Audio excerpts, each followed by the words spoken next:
Hello, everyone. Welcome back to Marvel Mania. Tis I, Captain Logan, and joining me as always is my wonderful co-host DJ Martinez. It is our final episode for this phase of Marvel Mania. Kind of a bittersweet moment for us. This has been a big part of our lives for the, I guess, better part of half a year, DJ. Yeah, man. We started this at least 6 months ago.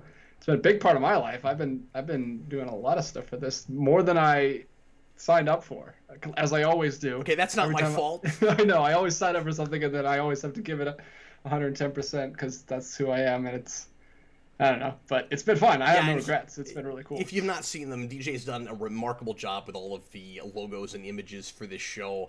It is the coolest and classiest looking thing we've ever done, and it's just us talking live over movies. It looks so much more epic than it ought. It's sort of like whenever they put out a new cover for like the 95 Power Rangers movie or like Ninja Turtles 3, you just try to make it look like such a bigger deal than it really is. Then you watch the movie and you're like, oh, I was set up for failure. Ninja Turtles 3. Well, there's some cool visuals in that movie. You got the samurai horses, the turtles and the samurai, but yeah. How many movies like that with terrible production values and really, compromised stories end up opening with like 5 minutes of, oh wow, this could be something, and then the rest of the film you're just like looking at your watch wanting to leave.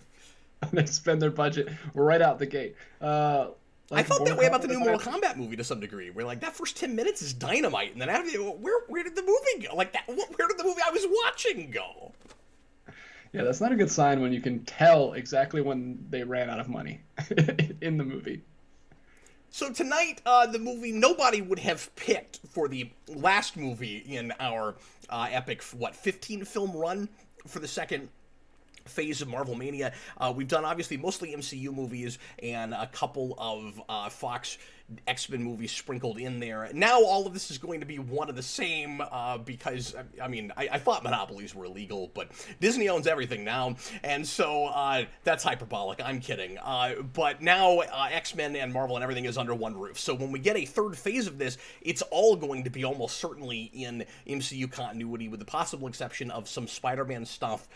Maybe if there's another Into the Spider-Verse at that point, that might be the only thing, because even the Venomverse stuff at that point might retroactively have reverted into the MCU. So it's going to be really interesting when we have enough material to get into a third phase of this. But tonight we're doing New Mutants, which is a really strange movie in a bunch of different ways. It certainly wasn't what anybody would have expected to see for the last movie in the really long, looked like it might never end X-Men franchise, kind of the first, in a way, shared universe in superhero stuff, in a way, and it's odd in that it's a thing nobody saw. It's a thing that was supposed to come out almost 3 years before it did come out.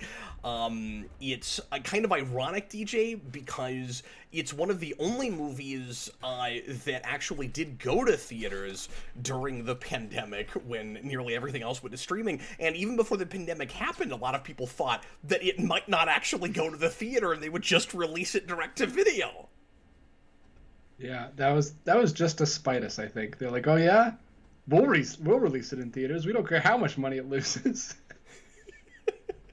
So, and that was during that touch-and-go period where everybody in Hollywood was fumbling over themselves trying to decide what they were going to do with, all these projects that were just sitting around leaking money. Yeah, that was before Tenet didn't do well, and before HBO Max's big announcement, obviously. So, Yeah, that was totally the Wild West. Yep. Somebody was going to do it. Might as well be New Mutants. And I did a video game stream yesterday where somebody asked me what the last thing I saw in the theater was, and of new stuff, because I saw a couple of old classic movies put in theaters when my theater reopened. I haven't done that in a long time, but I did a couple with my son. We went to Jurassic Park and a couple things. But New Mutants may have been it, or was there something after that? Because I know there was Tenet. Was it Tenet and then New Mutants, or was it Tenet after that? I believe Tenet was after, but I don't know for sure. It's also, by the way, kind of wild to think that we've been in this thing for so long that already dropped in the theater and has been out for a while now, and is on HBO Max right now when we're finally doing a commentary on it for Marvel Mania. Yeah, this feels like forever ago. That's crazy. But so if you want to watch the movie with us, we encourage you to do that. This is not a movie that either of us is going to know super well. We both watched it in preparation for this, but DJ has only seen it the one time. This is the first time he saw it. Yeah, last night, first time I saw it. Tonight will be the second. So we will do our level best to make this as entertaining as possible. Feel free to leave comments as we go. And as always, if you want to make sure that your comment or question is talked about on the air, you can leave a super chat in any dollar amount. But don't feel like you have to do that. We'll try to talk about some things as we see them pop up in the regular chat as well. So if you want to watch it with us, make sure to get it to timestamp. If you're watching it on HBO Max, 0.05. Get it 5 seconds in, because like with a lot of HBO Max things, it has the, unless yours for some reason doesn't, check it first. But if it has the HBO Max logo at the beginning, the dun dun dun, let it play that, and then get it to 0.5, and then get to 5 seconds in. 5 seconds in, and then get ready to press play when I say now. If you're watching it on DVD or Blu-ray, of course, just get it past the menus to timestamp 0. I've actually not bought this yet. I, of course, try to keep up. I'm a little behind, but I try to keep up with superhero and comic book movies. That everything you see behind you is all superhero and comic book, and then TV is actually over here where you can't see it. So I've got a pretty big collection of that stuff at this point. But this is one of the recent things that I've not bought yet, because they were nice enough to put this on HBO Max right before we were about to do the Mania. It's like somebody there heard us. It's like they saw the day that two people watched Dark Phoenix on HBO Max, and we're like, I don't know, those people might need New Mutants for their show. Oh, I'm totally gonna believe that to be true. That's my headcanon. Because that's amazing.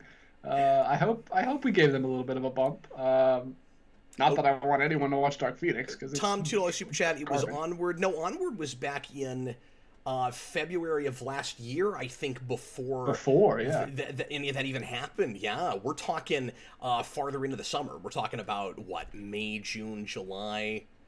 Somewhere in there, where you had lockdowns for a couple of months, and then some things tried to open back up to various degrees of success. Anyway, is everybody ready to get into this? This movie is only an hour and a half long, which is wild. It's kind of nice for us to not have to sit through a whole 2 hours and 20 minutes, which has been, I think, you were mentioning this earlier today, DJ. I think that's been almost the average. Yeah, seriously. Especially with Infinity War and Endgame in the mix, that brings the average up a little bit. Yep. But yeah, it's nice to just get, like, you can make movies that are an hour and 30 minutes. Like, it's totally possible. So I agree that you can make movies that are only an hour and a half. I don't think this is one of them. I don't think this actually successfully did that. I don't think we have a complete piece here, and I think it's like fanforstic to some degree, in that it holds together a little bit better than that movie, but in that it's clearly compromised. It's clearly missing pieces, and it needed another 15-20 minutes at the very least to flesh out some mythology, I think. But we'll talk about that as we go. So I'm with you. It would be nice to, and this is just supposed to be kind of a simple horror film, so you maybe could have done this in an hour and a half, but just with what's presented, I don't think it actually managed that real well. I don't think it stuck the landing. Yeah, we'll talk about it for sure. For the next hour and 34 minutes. Exactly. So here we go. Let's get right into it. Everybody, for the last time for quite a while, and by the way, we are still going to keep doing some commentaries on the channel. We're going to try to average a couple a month like we have been. They'll just be different random things. It won't be of a category for a good long time. So anyway, let's go ahead and get right into it. Everybody, please press play. Make sure you're watching New Mutants right now. Yeah, only the newest of mutants on this day. None of those old mutants. So, which is unfortunate. We'll talk about that too. So, 20th Century Studios, this is going to be the first and probably the first and only X-Men movie to not have the traditional Fox logo. And because it doesn't say 20th Century Fox, of course, they can't do the X thing anymore. Yeah, they made like the... I'm trying to think, and none of the other letters would work. Mm-mm. Was there an M in there anywhere? Could they have done that for mutants? That's what I was thinking. Or an N for new? No, it's not going to be that kind of movie, for better or for worse.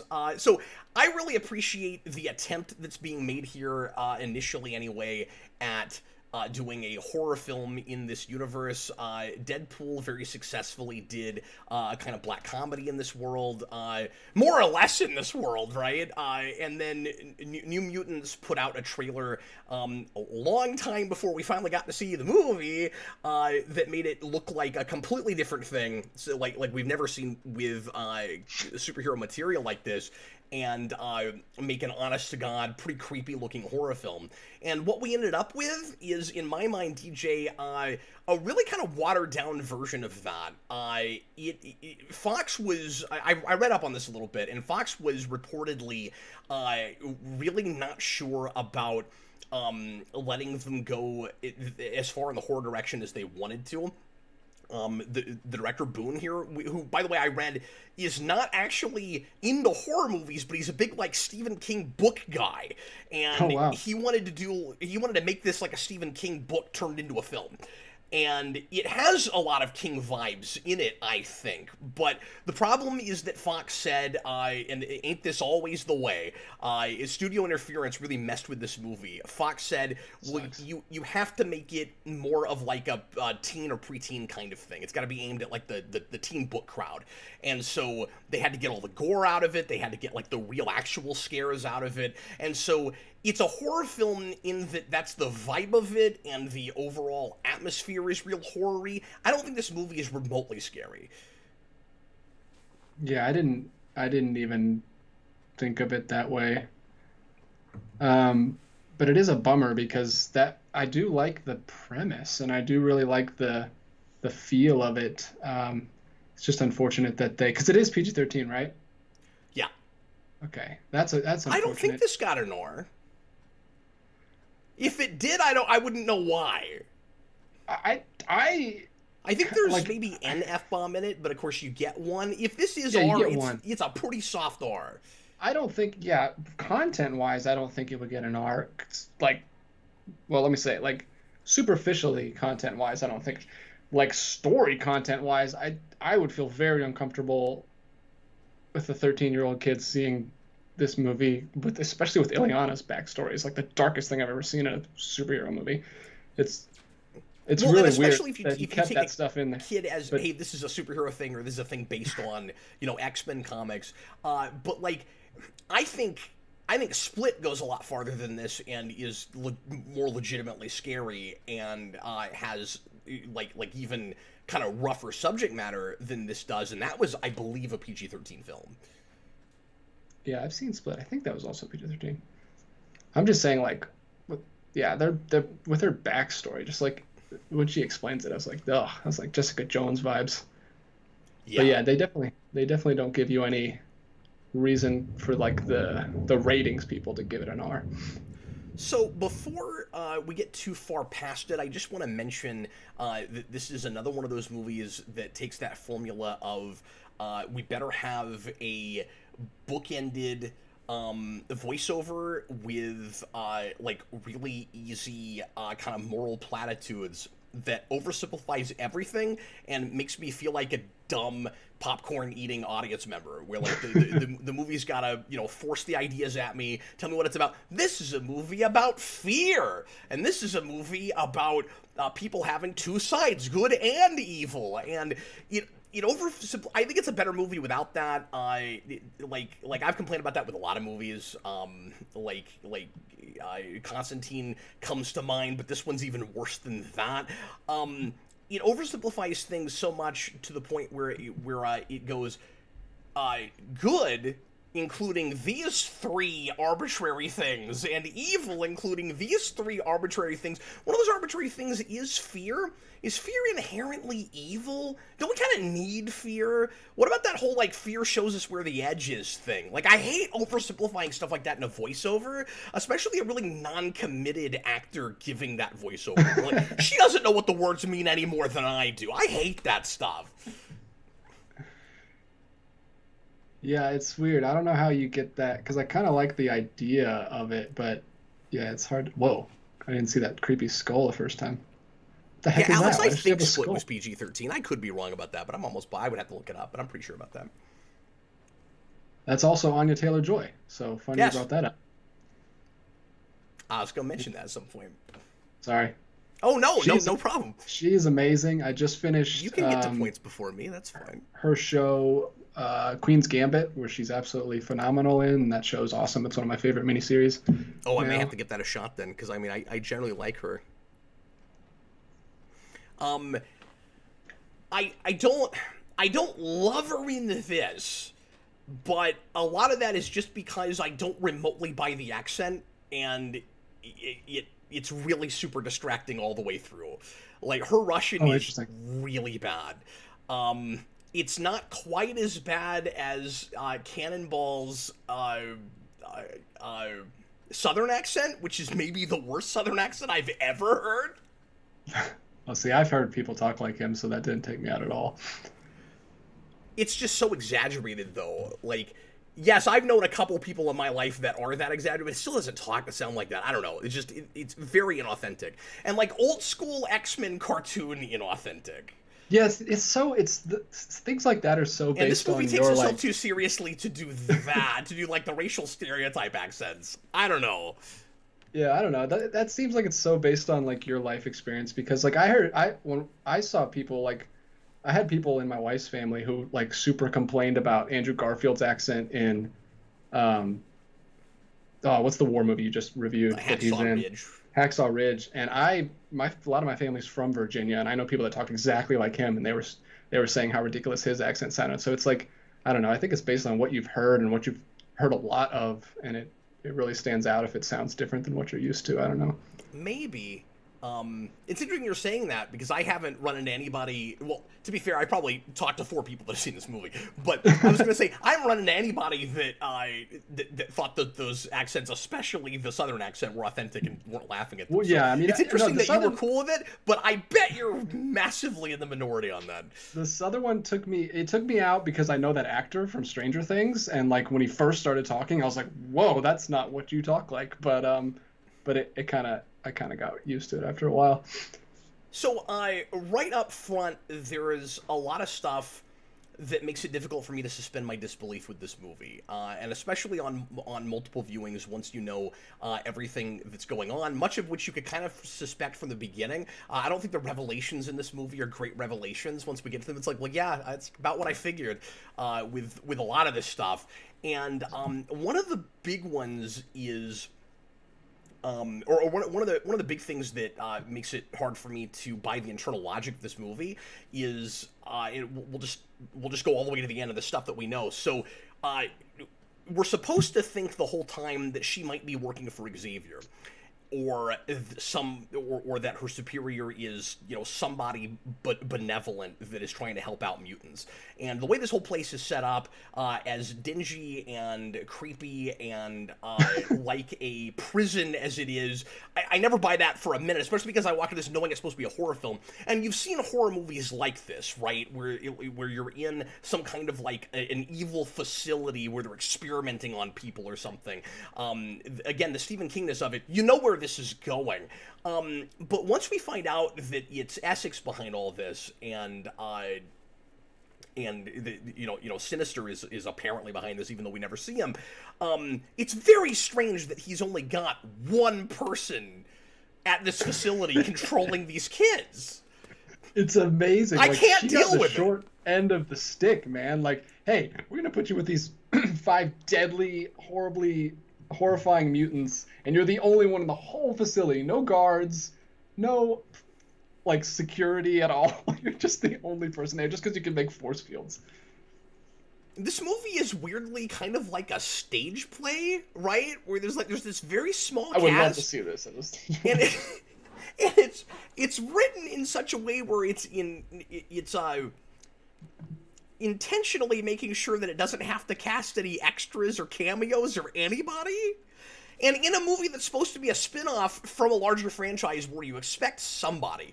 And I don't mean that it needs to be super gimmicky, but we know that early drafts of the script, Professor Xavier was supposed to show up in here somewhere.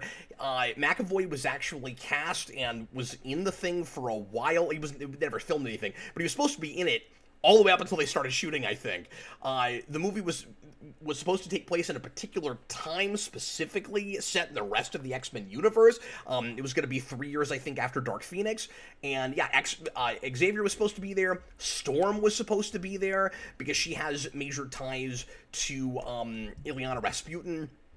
And then, or at least another dimensional version of her does, but maybe 616 does too. I don't know a lot about New Mutants.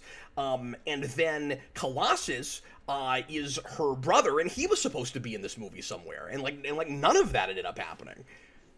Wow, I didn't know any of that. I'm glad, because I want this. I like it being its own thing. I don't need all those connections. Like when I watched Legion, everyone was talking about like how they want Professor X to show up. I'm like, no, keep him out of there. Let this be its own thing. Well, I cannot agree with you on that wholly. I don't think that it needed to be like Deadpool, where you had some token character like Colossus that was in a lot of it. But as a spin-off, we should have seen Xavier's house somewhere. Like going, at the very least, they should have gone there at the end of this movie, maybe or something. Just connect it to it in some way, because for a couple of reasons. First of all, New Mutants as a concept, apart from anything else, is just a little strange. Like it was always like the next class of X-Men. So it would have been nice to get them to the Xavier house and get to the premise of the thing, because this was supposed to initially be the first of a trilogy, and I'm sure that's what they were going to do.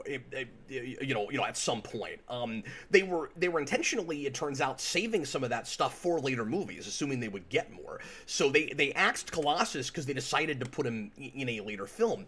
But the other thing is, I don't think you can sell this without something like.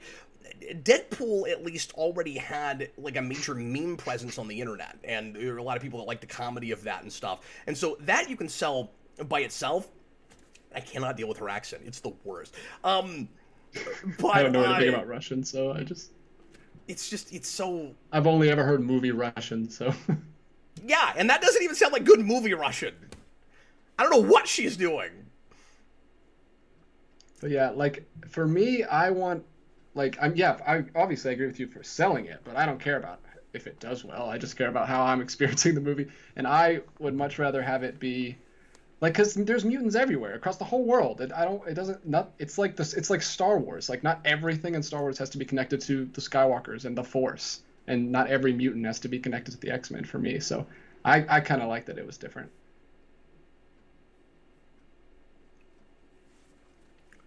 And we got the connection to Logan, which was kind of cool, so a little bit. What connection to Logan? I don't even know what we're talking about.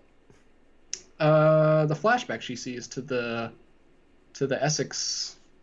The stuff with Logan place. was never specifically Essex, I don't think. I mean, there were. I think a lot of us speculated that might have been connected, and it might have been the same thing, but we're never told that has anything to do with Essex, as far as I know. I think we talked about this when we did Logan.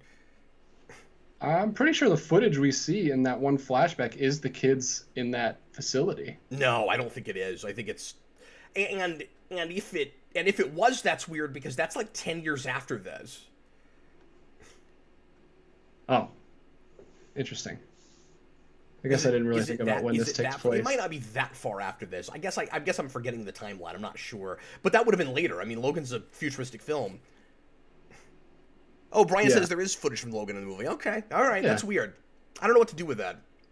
Yeah, I thought it was cool. All right, because she got the memory of because the woman who's running this, I thought she was like working in that facility, because she says she gets a memory that wasn't hers. If that's true, I missed that whole thing. Yeah, thanks, Tom. Okay, so everybody's saying it's the same footage. All right, I didn't realize that. I don't like that. I don't know what to do with that.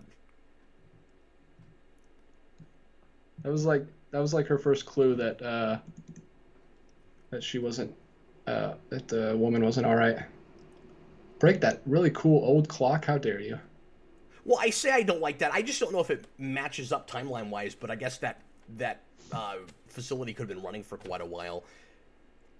So I don't know. Maybe that's okay. The X-23s were all the way. They were like 13 at that point. So it could be like the start of it. Well, I know, but weren't they artificially aged? Or were they not? Did they actually age naturally? I think they were raised from when they were kids. I'm sorry, guys. It's been 14 movies since we did Logan. I'm not. Yeah, let me remembering actually read the super chat from Tom. He says HBO Max has this for the blurb. In the 13th movie of the X-Men franchise, like it's got any actual connection to the other films. Yeah. Crazy that this was the 13th one. At least not much. Almost our 13th one. It's just Yeah. 2 off. Dark Phoenix was our 13th one, which is equally fitting for the number. But yeah, I guess part of the reason, DJ, and I don't mean to harp on this too much, but I guess part of the reason that I wanted more connection, because I know I tend to care a little bit more about continuity than you, but like, this as a universe is a thing that I've always liked, and I mean, we've kind of screwed it up by Apocalypse and then Dark Phoenix, of course. Yeah. So I guess at that point I really shouldn't care, but I think part of the problem is this has the same generic feel as some of the TV things that we attempted. Gifted more than Legion, which I'm with you. What little I saw of Legion I thought was brilliant, and I didn't need it to go to other X-Men things, but that's because I really liked it. Like on its own, and I was invested immediately. I could not figure out the first time I saw this why I was supposed to care about any of these characters, and that was kind of the problem for me, is that if I'm not in, I didn't know New Mutants before this. I've read a little bit since then in preparation for this. I went back and looked at the Demon Bear story to see where that came from, because that's apparently the big famous story from New Mutants, and that's part of what they went to. They adapted it very, very loosely. I mean, there's very, very little of what happens in that has much to do with this. But there's a Demon Bear, and it's connected to, Danny Moonstar. But I don't know. Like, I just, something connected to the rest of this universe might have given me a sense of like why I was supposed to care in the first place, and I always feel weird about spinning things off without spinning them off. Like anytime you had a new Star Trek show, we always like had a character from the previous one that like sent us on our way. It's always weird not to do that to me.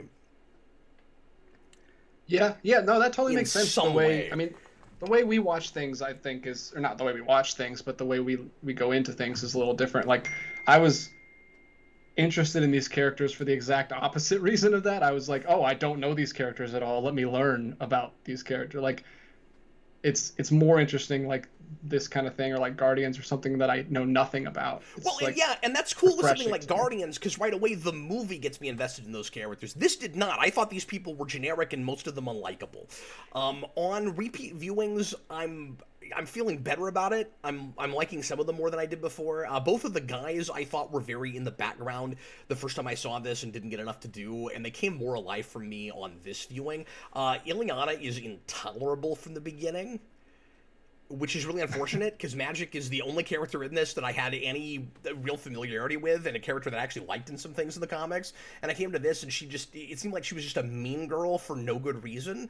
And then she's treated as being, by the end, like she's supposed to have become more endearing and likable for some reason, but I don't think the movie really quite gets us there. So, like, she's having fun with the performance at the end when she's fighting the Demon Bear and all that, and, like, I want to like all that, but what's the whole thing about her killing, like, 18 people, and, like, is it actually true? Because it didn't come up on the lie detectors, so maybe she really did that, and I don't know what any of that means. I don't know where magic comes from. I don't know anything about her, except for, like, scary stuff in her background. But, like, I don't know where any of the magic comes from. Like, she does actual spells. It's not just her power set.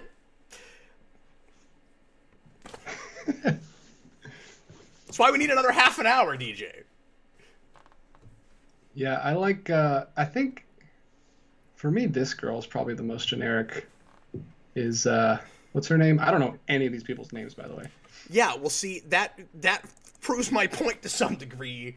You watch this movie, you have no idea who any of these people are.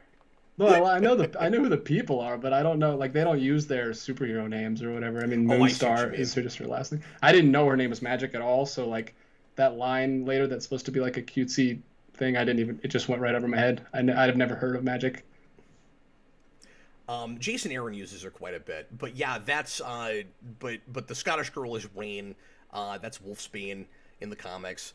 Yeah, nobody actually gets their superhero names in this, which is fine because it's not really a superhero movie, and I have no problem with that. I kind of like that about it. Yeah, that was another thing that made this refreshing after watching 14 superhero movies. Is like, oh, this is not a superhero movie. And like superhero movies, bad superhero movies are like really bad, like worse than regular bad movies. Like bad superhero movies, like look at Dark Phoenix, like because they're so plot driven. Like if it's bad, it's just like intolerable. But at least this was like refreshing to me, interesting, different kind of like I think this could have been a great movie. Like I really like the premise.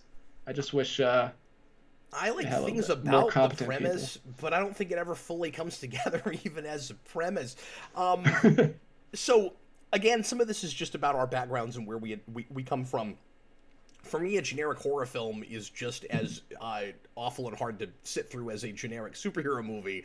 And I don't even like. I just didn't even see this as a horror movie, so that's why that. Like, you've probably seen more horror movies than I have. Yeah.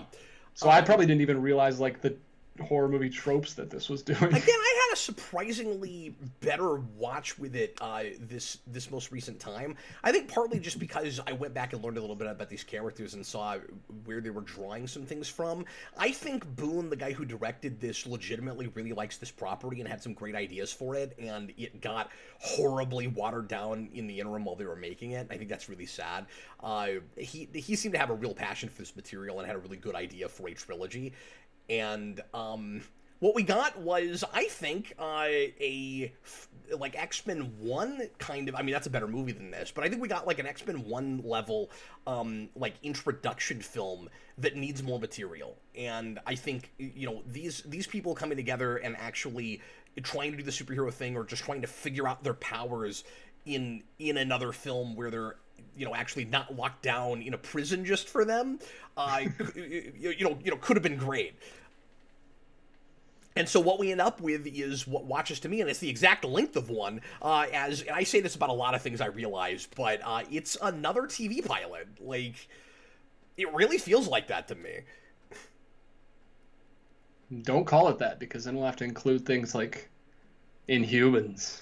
We're not going back. We're not going back. No, that's different, because that actually was a TV pilot. But I'm just saying that this was always intended to be a movie, and it watches to me too much like a TV pilot. Yeah. No, Ren Davis, we will not be doing a commentary on superhero movie, unless Cap wants me to quit. Never say never, man. No, we probably won't. I mean, I've always said I'd like to eventually do a commentary on everything I've done a rewind on. I don't know if that extends to that. That doesn't extend to April Fool's. I don't know if I could make myself ever sit through My Super Ex-Girlfriend again, or El Super Beasto, whatever. El Super Beasto was the next thing I was going to go to. Yeah, I would do one for Son of the Mask just because I know a lot of people would probably enjoy that, and I could probably have some fun with that one. But and Son of the Mask is the only movie in the Mask franchise that I've seen, which I like to say every time to make Cap lose. And I wish you'd stop saying that, because that is the main reason that I do occasionally think about firing you for a real split second. Now, I'd just like to say something, because there's a super chat about it. Yeah, sure. Super Billy says, I anticipate, and I'm not trying to be mean with this. This is just literally me not understanding it. I anticipate that the best thing about this movie is that Anya Taylor-Joy and Maisie Williams are extremely attractive, he says with an X. P.S. Anya looks like Bjork. I do not understand any human being that thinks Maisie Williams is attractive. I don't understand that. That's just my taste, though. I don't get it. That's Maisie Williams from Game of Thrones. I don't get it, man. But more value to you, Super Billy. I'm glad that you you haven't seen it. You said I anticipate, so maybe this is your first time watching. Beauty is in the eye of the commentary viewer, okay? Like you don't know, what people might be attracted to. Rainbow Nightmare, let's get into the meat of this. Why does Sinister want mutant soldiers, yet hires an anti-mutant preacher who tortures kids to suppress their powers to run an orphanage for mutants he owns? My question is all of that really in the same continuity for sure? Do we know that for sure? Well, he's talking about Deadpool 2. That's also the Essex House. Yeah. Remember, we've been setting up Sinister for 3 movies in 3 what feels like different franchises. It was a real mistake not to introduce him at the end of this, and I don't know if this is true. I have heard rumor that he was supposed to actually show up at the end of this, and they cut it. And I don't know if that means in like a cameo kind of way, or if they would have actually had to fight him at the end. I like how low-key all of this is. I just wish I bought it more. I don't know that I needed a big Sinister fight in this movie, given that it's not really a superhero movie. So I'm not saying I needed that. It might have been nice if the character showed up to, like, even just on a monitor to talk to her or something, you know? Because we treat it as a big reveal. Oh my god, Essex, if you're... The thing is, DJ, you can't have your cake and eat it too on this.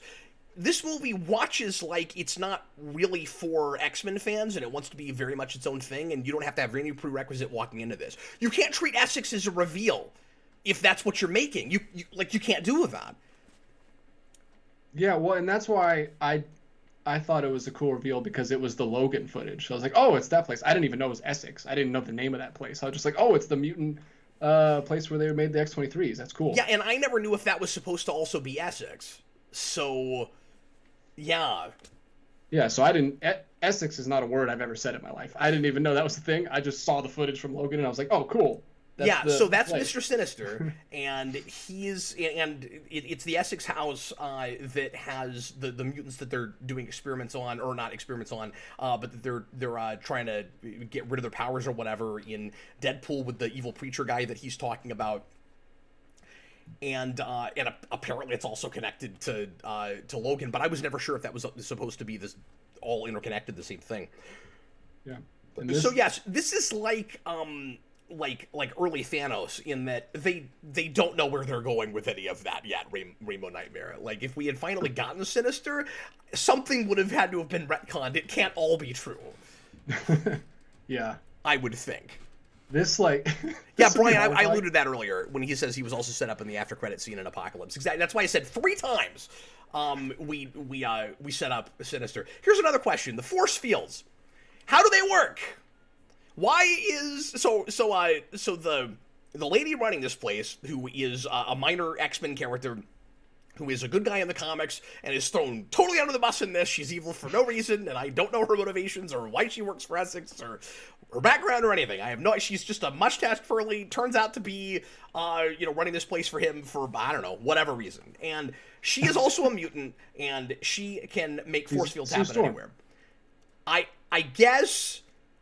When she makes a force field, it just stays there for all time? Or does she have to walk back up to it and, like, suck it back into herself or something? She can go to sleep and they stay up. She can get knocked out and they stay up. I don't know how her powers work. She can make them forever. That one she just made and took it away. So she can also do temporary ones. But yeah. She'll also take them out, yeah. She can just, like, make them and they just stay. Which makes her extremely powerful, because... she can just, like, she doesn't have to be conscious. She doesn't have, like, it's not the Mystique thing where she has to focus on using her power, or the Jean Grey thing. Yeah, she's actually crazy powerful, and we're not thinking about that at all. Plushy DX, they don't care about continuity. Well, that's clearly true. And if each of these separate things work fine in their own vacuum, considering I've always said this, we couldn't keep up with the X-Men continuity after the first 2 movies released, so, like, that's okay with me, but couldn't we, if we're gonna keep setting up Sinister, couldn't we have finally gotten him before Disney bought Fox in something, like, whatever was canonical with it? Would have been great. Sorry, DJ, I didn't mean to kill you. No, I went down the wrong pipe. It was like there was like this much left in my can, and for some reason that little bit went down my trachea. Now, I said she's crazy powerful. It seems like maybe that's the case the way we're talking about it. If she doesn't have to concentrate that hard to make the force fields, and if she's able to make them anywhere. But riddle me this: why don't these kids who don't trust her and are being kept, in this place against their will, why do they let her put them in solitary and stuff? Well, yeah, there's one point where I really was screaming that at the screen. It's like where they all snap, and then, like, they have a huge fight, and then it just cuts to her throwing Ileana back in the thing. I'm like, what? She would not have let her do that right then. Why is she letting her do that? Yeah. Like, cut her in half with the glowy sword. What are you doing? Yeah, unless she's all talk and she's not actually really willing to hurt or kill anyone, and that was all, bluster. But we don't know anything about her, so I don't know. Like, that could have been why, where she's just not really willing to take a life or to even hurt a person. I just don't know. Professor Zoom, this film's budget was $80 million. It's all on one location. There's almost no action. The first Deadpool's budget was $58 million. Think about that. Yeah, that's a good point. Well, I think there's too much special effects in this movie for what the budget is. I think they try a little too much, especially in the beginning. That could have been a lot more toned down than showing, like, opening the movie with, like, houses and villages exploding. Yeah, I completely agree with you. Obviously, with certain powers, I mean, you're stuck with the characters that they chose to use. It's most of the, by the way, of the original cast of New Mutants, except Ileana was part of a second wave that begins, I think, maybe right before the Bear arc. I can't remember. And then there's a character named Magma that they take out. So it's... Oh, Magma they used in the X-Men Legend games. That's cool. Oh, okay. So it's the same team that is there during the Demon Bear arc, which is when I forget, they brought a new artist on during that period. Claremont stayed on it, I think, for like 50-something issues until Louise Simonson took over, and then she did a lot of the rest of the run. Or at least part of the rest of the run. Probably for the best that we don't have a fiery cannonball guy, Sunspot, and Magma as 3 of the 5. We already got 2 fire guys. That would have been pretty funny. My wife, when we watched this last night, first thing she mentioned when it first starts, she's like, all the Lostian. Did you notice all the Lostian, like, unintentional? I don't know if they're unintentional or not, but, like, the first thing he says to her when he puts her down is, "I have to go back." And he sounds just like Jack. Then, I did not catch that. And then it zooms in on her. It zooms in on her, and she wakes up, and it's like on one eye, exactly like Jack. That's crazy. Then, as she's running away, the bear sounds just like it sounds like the smoke monster does in the first season. If you remember the first season, it's not a smoke monster. It doesn't make that sound. It makes like stomping sounds. No, it still does that. It's clearly like an animal. No, I do think it was supposed to be an animal, but I'm pretty sure it still makes the mechanical noises even for the beginning. But, yeah. You'd have to go back and look, but I've seen that more recently than you, and I'm pretty sure they did that. Yeah. But I remember it sounding, it wasn't just a smoke monster, it was like stomping on things and like breaking trees and stuff. I said that, and then later on it actually is a smoke monster bear, and it was really funny. That's true. No, I didn't think of that. I'm so glad you said that. That's really funny. I'm sorry. We're past the scene, and I gotta ask you this question. Did I miss something? I've seen this 3 times now, and I've never understood this. What am I missing? Who does she think she's talking to at the confession? There's no one there! Like, does she think she's talking to the doctor lady? Like, is there supposed to be a priest at this... I almost said island. It's not an island, but like behind the dome? Like, who did she think she was talking to? Yeah, I don't know. Like, the first time I saw it, because I didn't know that there was no one in this building, so I was like, oh, maybe there's a guy here, because they talk about the chapel. That's what I thought the first time I saw it, but there's no one else here. I don't know. Maybe it's just like she's just used to it. She's Catholic. She's Irish Catholic, so she's just used to it. So she just goes in there. But she was waiting for a response. Oh, she was? Yes, because she goes, she pauses like she's waiting for the priest to say something or whoever's back there, and then she goes, "Oh, well, I guess I'm gonna say 1 Hail Mary and 2 Our Fathers. Is that cool?" Like, there's no response, and I'm like, who is supposed to be there? There is someone there in the script, and they just didn't cast anything. They just didn't put a person there.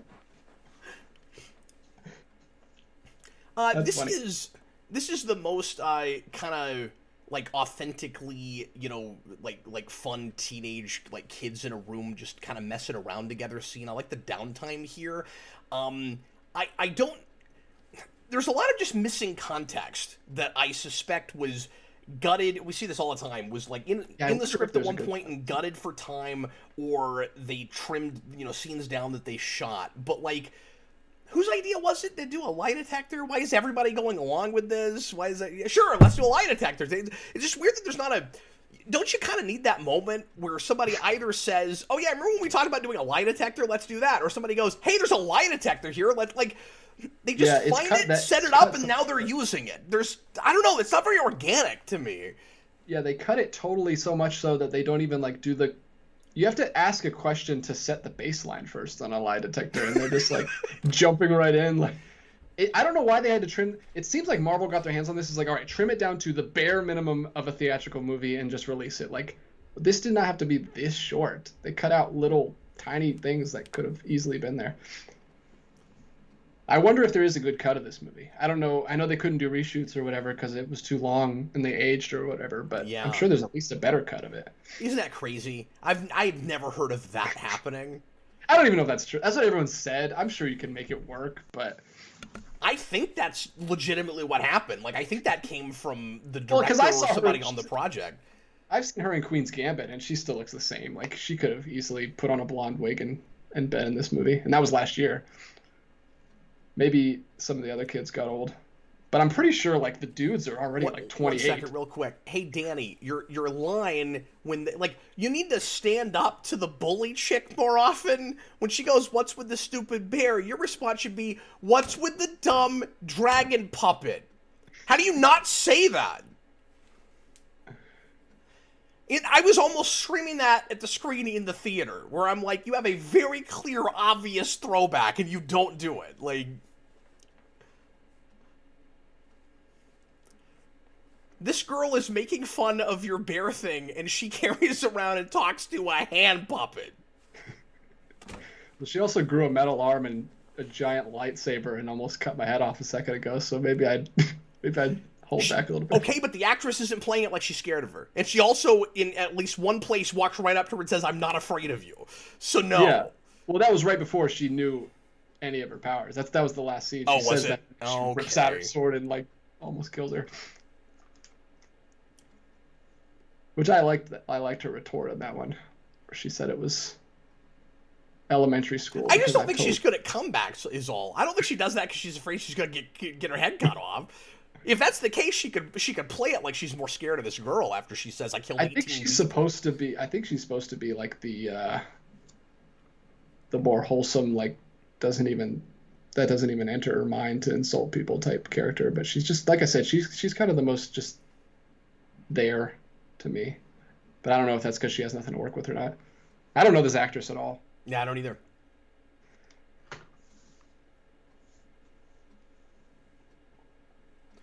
But yeah, I just don't know what I'm supposed to take from the whole Ileana is apparently a murderer thing.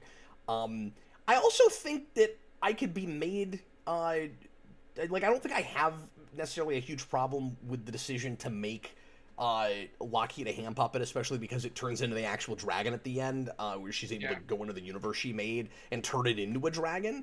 But I just wish that I knew more about where some of those ideas came from. I don't know.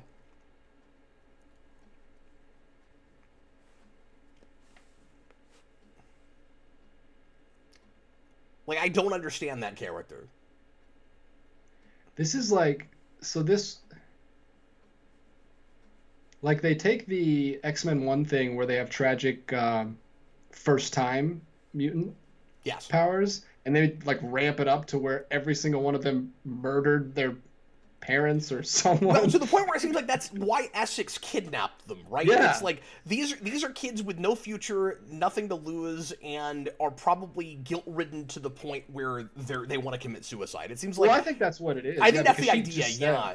She basically said, like, "Don't you remember what happened? You can't. You have nowhere to go." So it's like no one's looking for these kids, like besides the police, but like. And she's like messing with their heads and manipulating them about that.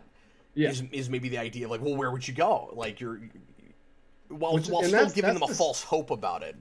And that's the stuff that resonated with me with this movie, and that's always going to resonate with me. I'm such a big, like, children person. I don't know how to say that, but like when people messing with children always really hurts, really gets to my my core. I can't deal with people that are abused as children or like taken advantage of, especially It creeps me out. I had that too. It just didn't feel real enough to me with this movie for it to really affect me emotionally. Yeah. That actually looked like it hurt.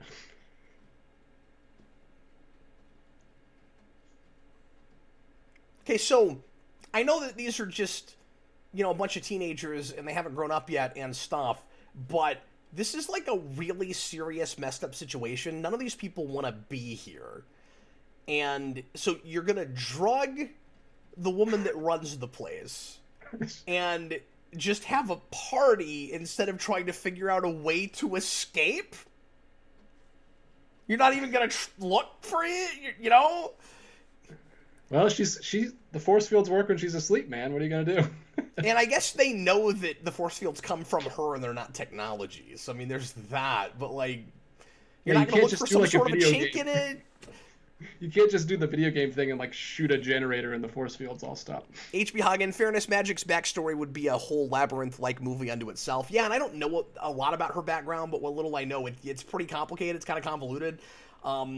I know that she was taught, or at least, I don't know if this has been retconned, but I read that initially the idea was she was taught magic by a storm from another universe. Good. Who is grief. A magician there. Thank goodness they left that part out.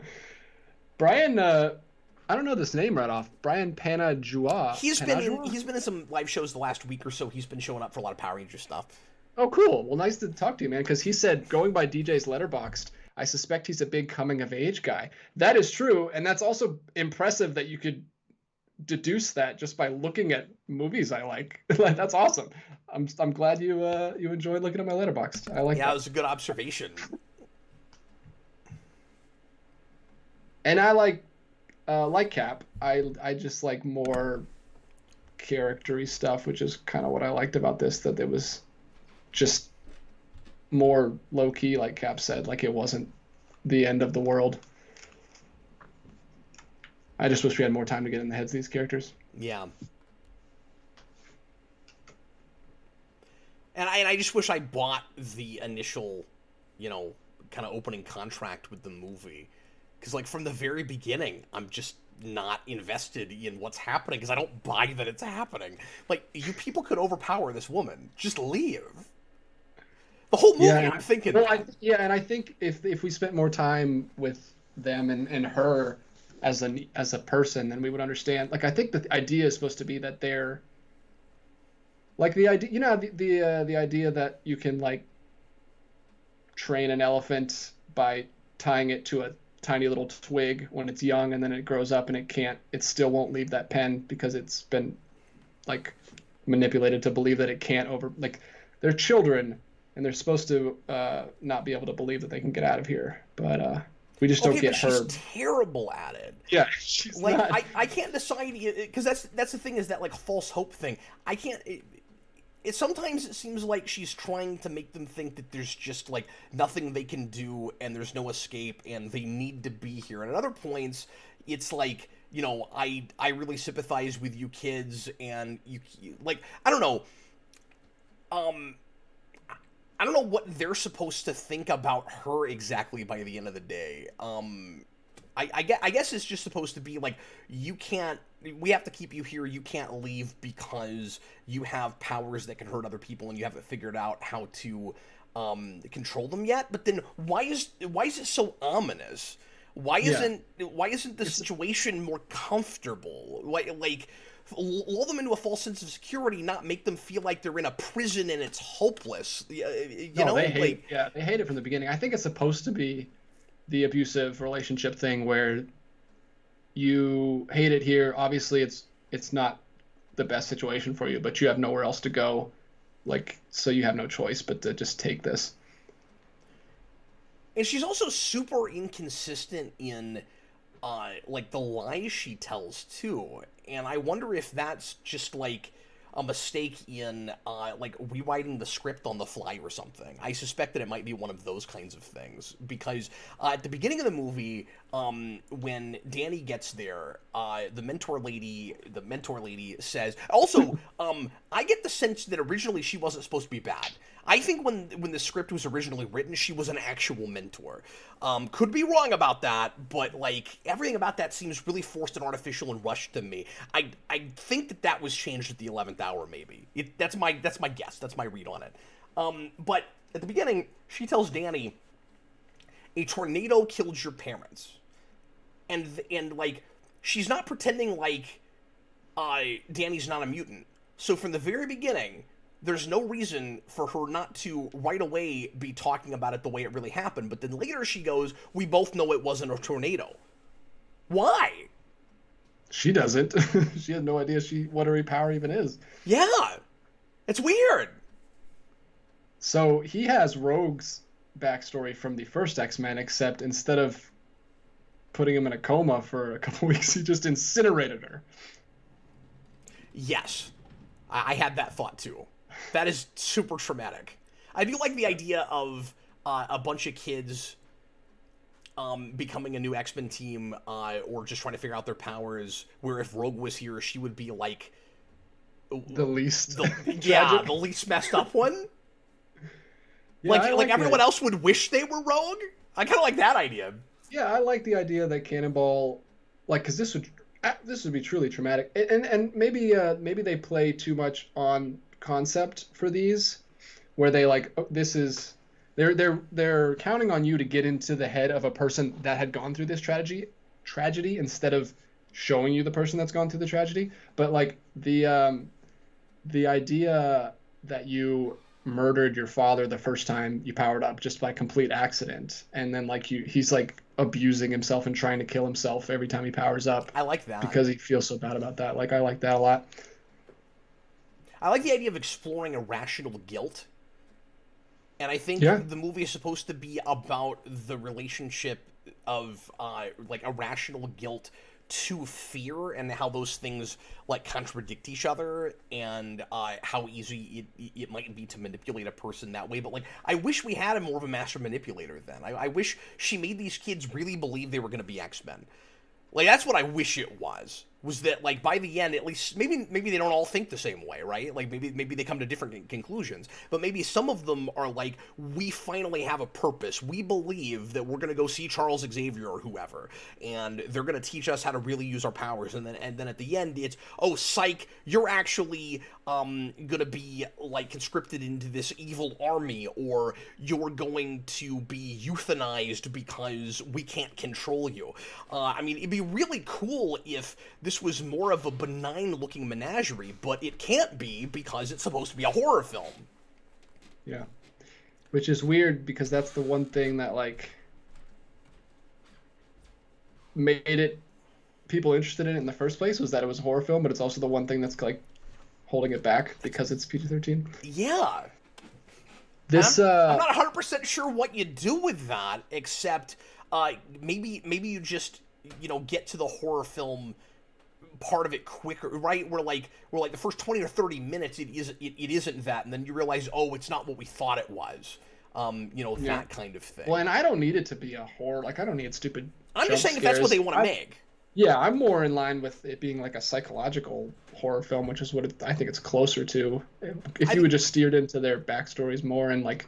Oh, that's definitely what it wants to be. And the manipulation. And you could really do the psychological horror thing with a movie that seems, a little bit like brighter and more hopeful at the beginning. You could have done it as like an evil danger room. I mean, that'd be a way to do it, where they're on like a holodeck the whole time. Hmm. You know, at some point they think they're in something like the X Mansion, and then at some point they figure out I don't mean to just rewrite the thing, but I'm just talking about possible ways you could do it. At some point, somebody manages to like turn the room off, and they find out that they look somewhere like the facility in Logan, or like Weapon X or something. It's like, oh crap, where are we? You know. It's that scene from the first X-Men where Logan's running down the walls, and it's just these silver bluish walls. Yeah, like, so you thought... Yeah, but opposite from that.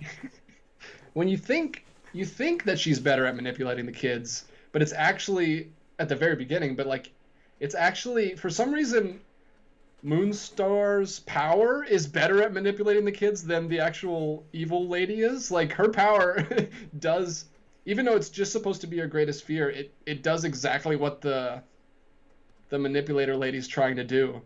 Yeah, and through no fault of her own, she's not trying to make that happen. And I don't know how I guess it's just she doesn't... because she wasn't asleep there. It usually happens when she's asleep, but right there she was awake. I guess it's just when she's not focused, when she's just out of it, when she's making out with Maisie Williams. Yeah, like, is that a convenient timing thing where the movie is just, like, lucky that she never sees any of the, like, impossible things that are being created by Moonstar's powers? Oh, I was Until talking about now? when Moonstar herself is asleep is usually when the Oh, power that's true, comes too, out. yeah. Where she's just But not around when it happens? but it makes sense there because it's kind of they're kind of playing on the same thing with Sunspot when he started getting sexual with his girlfriend, then his power came out, and she's also getting sexual with Maisie, or not Maisie, whatever her name is in this movie, Ileana. Wolf Girl. Oh, I see what you're saying. Yeah, yeah. Um, I think it's weird, though, that that one time. Tell me if I'm wrong about this, because the first time I saw this, I was so confused about that scene. It didn't make any sense to me at all that Danny's power would create a second Ileana like that, because all throughout the rest of this, it just creates like the scariest like being or creature or something that comes from somebody's background or just from their mind, something that that they imagine, right? Because with her, it's the bear. That wasn't even a real thing. yeah, greatest fear. That was just a figment of her imagination, just her greatest fear. But with Sunspot, it creates a situation where, like, his greatest fear is he's afraid of accidentally killing a girlfriend with his power. Do we buy that? I'm like, Yeah, don't you sort know. of I wish mean, that happened with somebody else too, maybe, so that we didn't have like they all seem like the same kind of thing where it just creates like a scary creature, but then with this one example, it's a situation, and that's the part where she should just blow her head off. That's right there when Sunspot like burns the place down. She should have. I don't know why they're. I mean, maybe they can't. Maybe because at the end she puts them in force fields and they're pretty much useless until the bear comes and saves them. Yes. So maybe they've tried before and they just can't do anything to her. Could we be talking about that? Yeah. Could there be a scene where it's like, look, we've tried, man. We tried everything. How long have the rest of them been here? Did we ever say that? I don't know. I just don't remember. But I do. Yeah, it is a little weird. It's just to have that dun, dun, dun, like that plot jump scare thing where you realize that she's not actually there. But like, I do understand that he wants to sleep with her. That he's been here with her for who knows how long. I don't know how long they've been here, but he wants to sleep with her specifically, and he doesn't want to kill her. So that's a specific situation that could be a fear in his head at the moment. But on first viewing, it was very confusing to me. I didn't know what was going on there. And even after the reveal, I was like, no, wait, why was there a second Ilya? What was going on there? Like, well, yeah, it was confusing to me because she kind of goes underwater, and we already know that she can, like, go into limbo and kind of teleport. So I thought she just teleported. I thought she teleported out, and then when she walks in, I thought she was denying the whole thing, which seems like something she might do. Yeah, but I was pretty sure when she came in completely dry that she wasn't. Well, she could have dried off in the limbo, though. Yeah, I don't know what the limbo does to you. But yeah, see, there was X-23. And that's footage from Logan. Oh, that is... You're right. Now that I'm looking at it, that is... I do remember that from Logan. Okay. All right. Interesting. So, like, she sees... So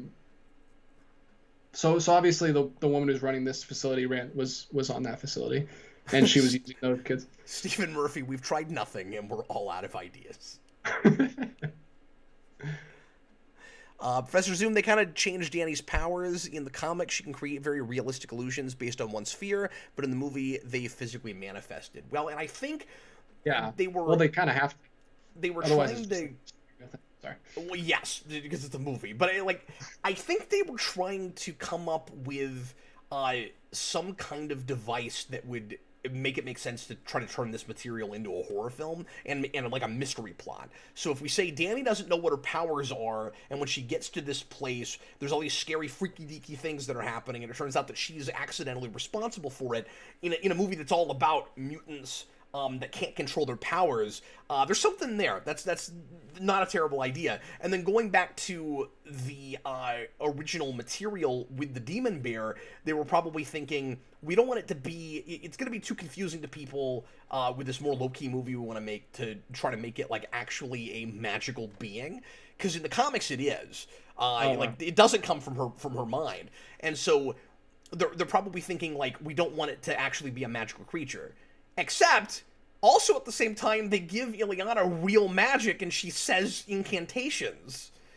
And we've never ever had that in this X-Men franchise.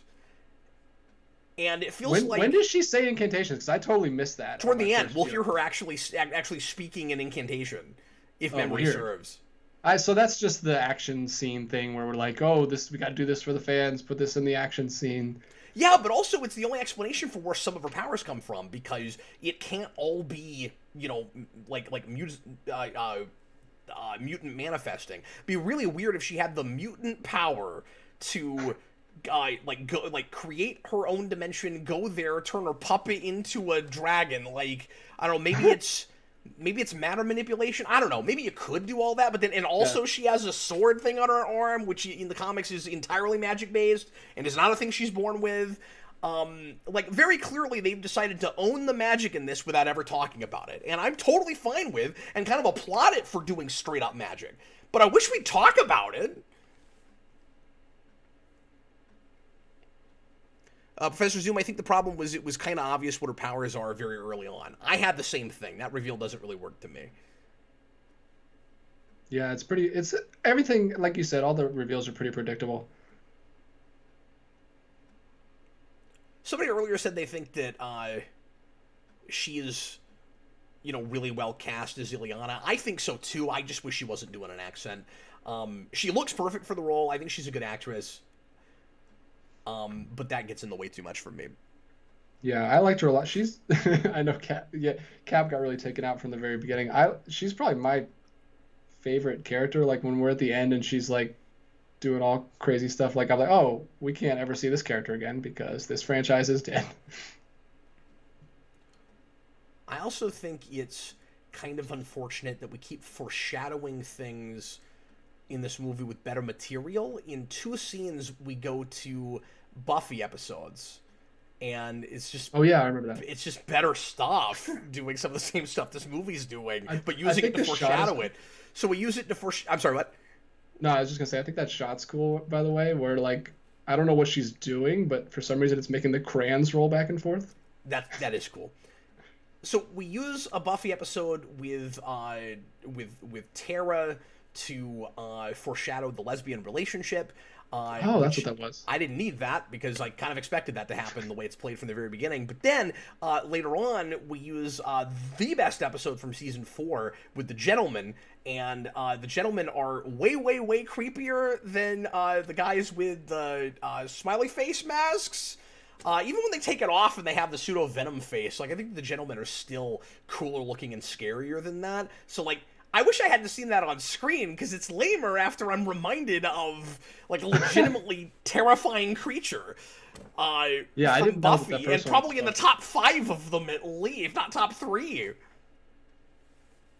So I know you're not a Buffy person, but if you do that material, you might feel the same way. Yeah, I mean, like I said, I didn't think of this as a horror. Like, I don't think when I look at the smiley face guys, I don't think they're scary, but when I know what they are in her mind, it makes them much more scary than what they look like. Like, I can't even, like, ugh. Like, when we find out that, like, she was locked in a room as, like, looks like a 7-8-year-old, and just, like, multiple men just kept coming in and raping her one at a time, and, like, like, just... That really is the idea supposed to be that they're the ones that she killed and that it's kind of justified? I think so. Is that what it is? Because honestly, I either had forgotten that the idea was that she was raped, or I never got that. No, it's horrifying. She says that what they came in one at a time and they made me cry and it made them smile, is what she says, and it's horrible. Oh, she's saying that now. And they've got the smiley face. Okay. So they weren't actually wearing smiley face masks. That's how her child subconscious perverted it in her mind that these and that's why creepy they turn smiles. into just a when the masks come off, just a big scary smile and nothing else in the face. I like that. No, that's actually quite that's haunting. That's quite good. I It was just never horrible. understood what was going on there. The problem is I wasn't invested, man. It was hard for me to pay attention to talkie scenes because we never get enough even exposition in this movie. And so by the time we get to that scene, I'm just like I'm checking out and trying really hard not to. Like Yeah, that makes sense. That's why I kind of bought her, and that's why if you're right about that, like I don't know, I could see that person not being able to actually kill someone because she's so repressed and abused, and that's why it takes her so long and frustratingly so when you want her to kill the smiley face guys and she like keeps running from them and keeps running from them. One of the things I hate is that she makes that decision off screen. We don't actually see her make the decision to finally kill him. Like no. we follow Cannonball, and then like that, which would have been the most satisfying scene for me, is when she actually decides, but she does it off screen and she comes back and she's already fighting. Sometimes it's like too much of the movie That's itself is between the raindrops, where it's like I'm not seeing the you know, some of the big character moments I need, but also just some of the explanations for why things are happening. Professor Zoom, they're supposed to be Russian mobsters. Oh, okay. HB Hog, I always thought those guys were based off the original designs for the Hellfire Club agents. As soon as he said Russian mobsters, I wondered if there was some kind of a Hellfire Club connection. Not that that's Russian, but they could have done that. Anything's better than just the aliens coming down and taking over a random woman at a dinner party in Dark Phoenix. Absolutely, sure. No, like, that was the thing I like about... that image. Sorry, with her speech, I like that imagery of the smiley face guys a lot. Let me just throw that out. Like, you've completely won me over on that whole thing. Yeah, by the way, if you take one of those guys and you put a Batman mask on it with spikes around its head, it's just the Batman who laughs. Like, that's what it is. Awesome. And this was obviously before that because this was shot 25 years ago. Yes, actually, this couldn't possibly have been influenced by that because that starts in 2017. Mr. Roboto, is New Mutants as good as you remember, Cap? In some ways better, it turns out. But I don't love it.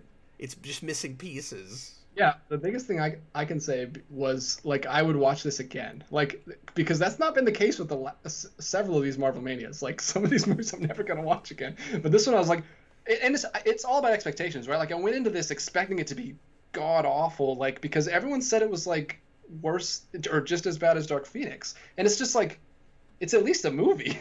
Like, yeah, it definitely didn't reach its potential, but at least it's, I mean... We've done Ragnarok, we've done Venom, we've done Dark Phoenix, Deadpool 2. Yeah, I mean, you're also going to have a different experience and be looking for different things after watching 14 other superhero movies. Some of them kind of formulaic, some of them exactly not your cup of tea. And now you're into a thing that just doesn't look like any of those. Like one of these things is not like the others. But yeah, there's the gentleman. That episode is almost it's 80% silent. They made a silent episode where like there's a spell that's cast where nobody's able to say anything. And the idea with the gentleman is that when they kill you, that like they make it to where nobody can talk, so that when they kill you, you can't scream, and it's freaking horrifying. Yeah, I mean, I think I had the best experience with this movie that I possibly could have because of what we've been doing for the last 6 months. Because I've been watching generically bad superhero movies. Like, not all of them have been bad, obviously, but we've seen like the worst of the worst. And like, even though this isn't great, it's just different. And I just needed a breath of fresh air after watching a bunch of movies I didn't like in a row. But surely you've got to agree that Fox should have just gotten out of this guy's way and just make his movie. That's what I'm saying. Most of my love for this movie is concept, is like character at the very base level. You can tell that it's been hampered with a ton. Because if you go back and read a bit about like what this guy was intending to make and just hear him talk about New Mutants, like he had ideas. Like I think he was the guy to make this. New Mutants was in the 80s, thought of as kind of like the darker alternative X-Men. At least by the time you get to that, to the Demon Bear arc, and a lot of the reason that they probably thought to go to that is because that's the place where it stops being just a regular X-Men book and carves out its own tone and starts to take some risks, and it's not a horror book, but it's got a much darker bend.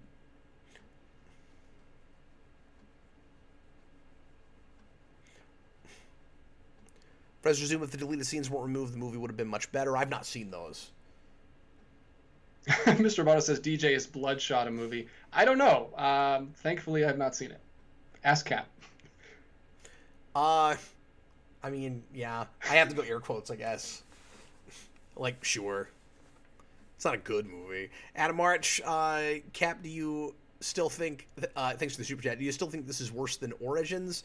Did I at some point say worse than Origins? I'm not sure how to even compare them.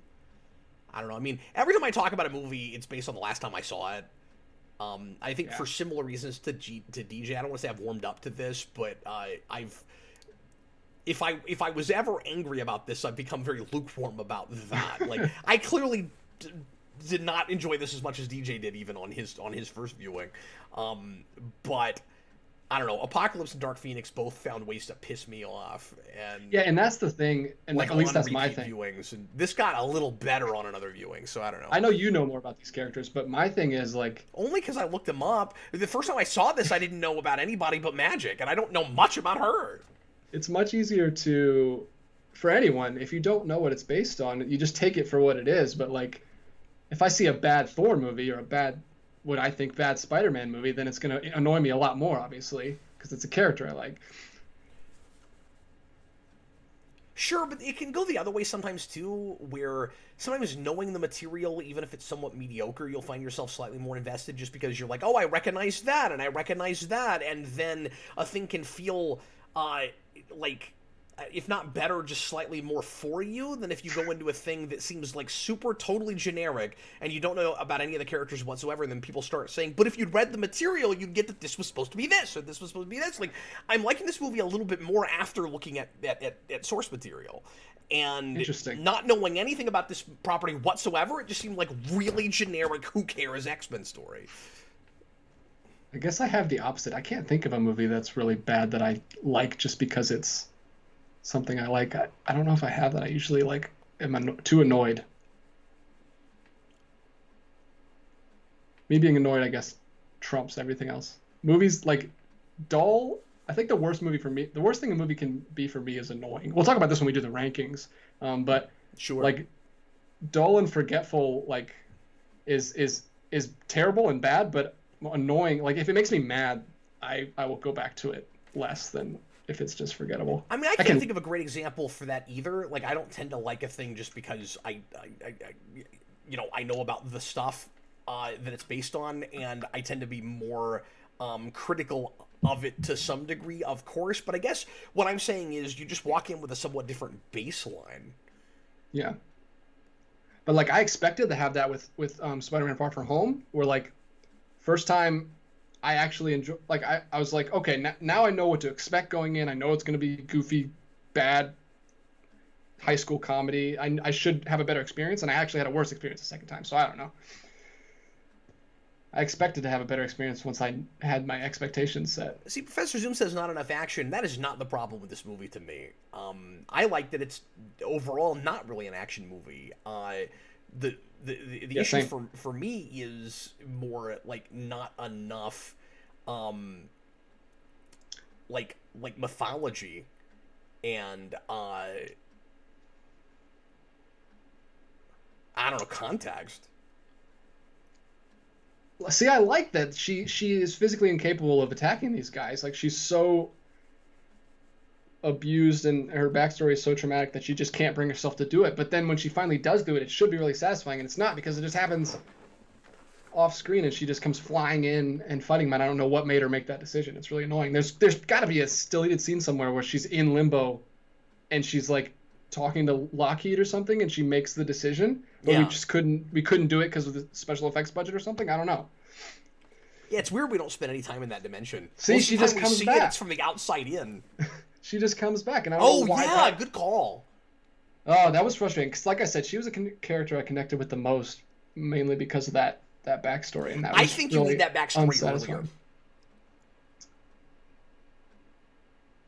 I don't know if you agree See, with that, DJ. something happened in Limbo with Lockheed, and Yeah. you just don't know what the heck happened. No, I'm with you, but I think part of the reason that I wasn't able to get as invested in her as you did is that her background comes so late. I have a hard time even caring about it. Like I said, it was hard for me to even like pay attention to that scene. But, Yeah, okay. you were checked out. I was too checked out. I think that needs to come earlier. They're trying to make everybody a mystery, and you got to start with somebody. It's too late before we know anything about these characters. Well, our eyes in character is the mystery character. Yeah, which is really hard to. Like I said, if this could have been pulled, I'm like, maybe he could have pulled it off if the studio wasn't like messing with him so much. But this is a really hard magic trick to pull off, even if you had full control. Like, kind of setting yourself up for failure. I guess I'll say at least she doesn't have amnesia. This could have really easily been an amnesia plot. Now that would have been the lost hat trick. To be fair, at least her being the Eisen character being the mystery character, at least the mystery is what are my powers and not like, you know, what exactly is my backstory and stuff. Because, well, I mean, that is part of it, but at least she knows her parents are dead. Like, you know, yeah. She knows some stuff, and I get that a lot of these characters would keep things closer to the chest and, you know, wouldn't want to talk to anybody about stuff. But wouldn't it be nice if we got more from the Eisen character, where she's like making relationships with people, and each of them start to open up to her? Like, that would have been the structure I would have gone with, maybe. Yeah, and that's what it. Well, I guess. I don't think he's opened up to anybody because he only opened up to the monster in the dream. I don't know if they know his secret yet. Like, that's supposed to be the idea. She opened up with the two female characters, but I don't know if she knows the two male characters' backstory. They opened up to different people. Yeah, exactly. Which is weird because they were all there already. So, like, nobody knows anything about anybody, and then this girl shows up, and then they all start talking finally. Like, yeah, and I'm fine with that. I'm fine with them all being like she's the thing that draws them together. But like I said, for this kind of movie, that actually happened. This kind of Breakfast Club movie where it's all about the characters, you really got to have those small scenes, and we just don't get enough of those scenes. Yeah, sometimes with things like this, certain things like just don't gel and come together to me, and I'm having to work my way backwards and try to articulate why that is. Where it's like I'm not invested in our main character, and I'm not buying some of these interpersonal relationships, and no, I just absolutely have to work backwards and try to figure out why. Like, and that goes the complete other way too. I don't know why this resonated with me. I have to go back because Cap keeps asking me, and I'm like, I don't know. I don't watch horror movies. I don't know why it resonated. It just did, and I got to go back and like explain why. It's really hard to do that sometimes. Sometimes movies just do, and I'm not saying I gave it like 2.5, 3 stars. It's not like I gave it. Yeah, I love this movie or anything. Yeah, I think 3 is way high, but. Do you mean out of 4 or out of more than 4? Out of 5. Letterboxd. Oh, 5. Okay, Letterboxd. Yeah. Sorry, I'm always thinking 4 stars. And for anyone in the comments, I am not a reviewer. All of my Letterboxd reviews are based on how much I like them. I have no desire to ever try to be objective when I rate things on there because I'm not a reviewer. I'm glad you threw that caveat out. I really thought you were going to say, I'm not a reviewer. Everything on Letterboxd is horrible. Don't read them. No, I don't even write reviews. I just rate things. You just rate things. Yeah. Just so I can have memories for myself when I go back and rewatch things.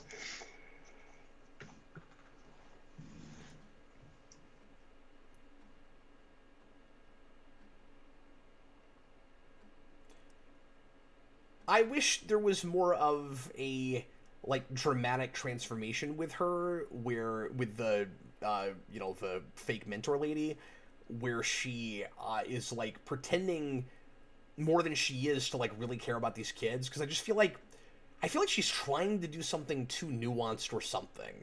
I don't know. She's doing too good of a job for the script she's given.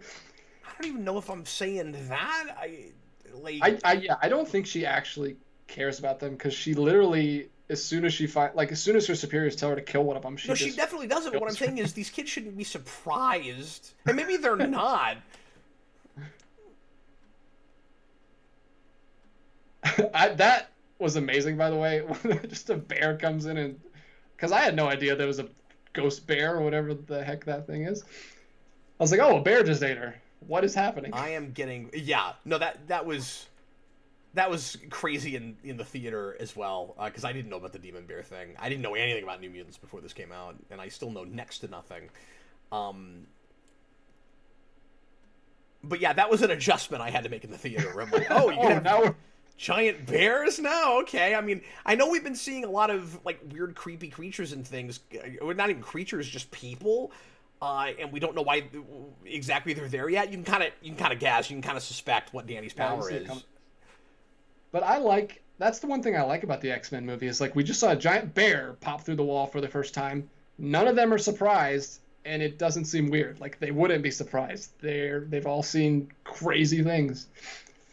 Yeah, and to its credit, it's not a tonal shift once you have a big giant bear. Like that doesn't feel like the thing that shouldn't exist in this world. Yeah. See, there it is. There it is. She did an incantation. That's how she opened that. She didn't do like the Doctor Strange thing. She actually spoke Latin words at it. Thank goodness. Thank goodness she just didn't do this. Yeah. Interesting. Yeah, I mean, I want to know I want to know so much more about her. Like what I'm guessing like being locked in a room for her entire teenage little girl life, she developed her powers on her own. I don't know. So that big kind of cute money shot moment where they're like it's magic and she says so am I, that actually, believe it or not, that dialogue exchange is in the Demon Bear arc, that 3-arc story in New Mutants in the 80s between like I think 18 and 21 are the numbers. There's a moment where somebody in a hospital, because Danny actually gets like mortally wounded and almost dies by the Demon Bear in that, and somebody says, you can't go up against that, it's magic, and she says, so am I. So like it seems like a really cute way to get the name magic in there, but it's crazy that it's the only dialogue as far as I noticed from those 3 issues that was lifted and put in the movie. Yeah, and that went right over my head. I didn't even know her name was Magic. I thought she was just saying, no, I'm magic. I have magic powers. She is saying that. It's a double entendre, but only if you know about her name, because she doesn't have that name in this. After I found that out, I'm like, oh, I rolled my eyes like, oh, that's kind of a cheesy, cutesy little name reference. I didn't even know that, though. But if it's a cute name reference, we did it all the way back in like 1984, 85. I also don't know what Lockheed is. Like, is he a dragon that like just takes on a puppet form all the time, or is he a puppet that becomes a dragon? Does she have a spell that's built in where every time she goes into that dimension, he turns into a dragon? Or is the idea that like you said, that she's been carrying around an actual magic creature this whole time? Well, because she's not in the dimension right now, and he's flying around, so I don't know. Oh, that. She doesn't really go in it. She just uses it to teleport outside, and then he's already a dragon. So I don't know. I don't know what he is, but it's cool. I like having a little. I just love that this movie has a little purple dragon flying around. Like, they're not afraid of anything, which is what the X-Men franchise needed earlier on. Steve Murphy. So why is Kitty Pryde's sidekick hanging out with her anyway? Isn't Lockheed hers? From my understanding, yeah, I think so. That's what I was thinking. That's the only thing I know Lockheed from. I think they maybe gave it to. I don't know if in the comics she ever has that. I think they gave it to her because we didn't do that with Kitty Pryde, and she's a magic character. It's totally fine, because I can't imagine any X-Men movie that would have made sense for that character of Kitty Pryde to have a dragon all of a sudden. Oh, like Kaga says Lockheed's hung out with both of them in the comics, but it has never been a hand puppet before. Lockheed is, and I kind of like, that's kind of a prop I would like. I kind of like the hand puppet, but I expected to really hate that, and then when it actually turns into a dragon, I was like, well, at least it turns into an actual dragon. Like, I didn't even know it was a hand puppet. When I made the thumbnail for this, I thought it was like some weird like holster thing on her, because she wears it on her hip in the poster I used for the thumbnail. I didn't even know what it was. She has it in her back pocket. But I'm just saying, on the one poster that I used, it's in front. It's like hanging from her hip for the thumbnail. Well, maybe she puts it like in her hip pocket, but like it's definitely in a pocket. Yeah. I'm just saying I couldn't tell what it was. It was just like this purple white thing. I didn't know it was a puppet because it looked like a plastic thing. Professor Zoom, it's weird to me that they decided to make all the kids killers. In the comics, Cannonball never killed his dad, for example. I'm just not sure it was necessary.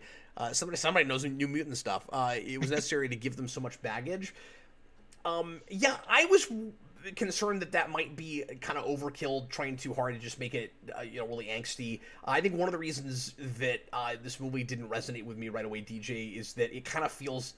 I say this all the time, but like what the CW might have done with it, where it's just like everybody has to be like really conflicted, really angsty, everybody's sad. You've got like one hopeful, optimistic character amongst the bunch who's like the kind of the token optimist, but even she has a lot of baggage. Even she killed her dad. It's in her whole village. It's it's justified in the premise, I guess. In the conception of this version of it, in that if DJ and I are right, the fact that they all killed people with their powers is the only reason they're all in this building. So, like, they kind of get away with it with that, but I'm sure it didn't start from there. I'm sure it was, we want them all to have this baggage. Let's come up with a reason for that. So I'm conflicted about that. Yeah, and again, that's I somewhat agree with you, Professor Zoom, on that point. So I was just going to say, again, that probably goes into me enjoying it more is because I haven't seen a single CW show since Smallville.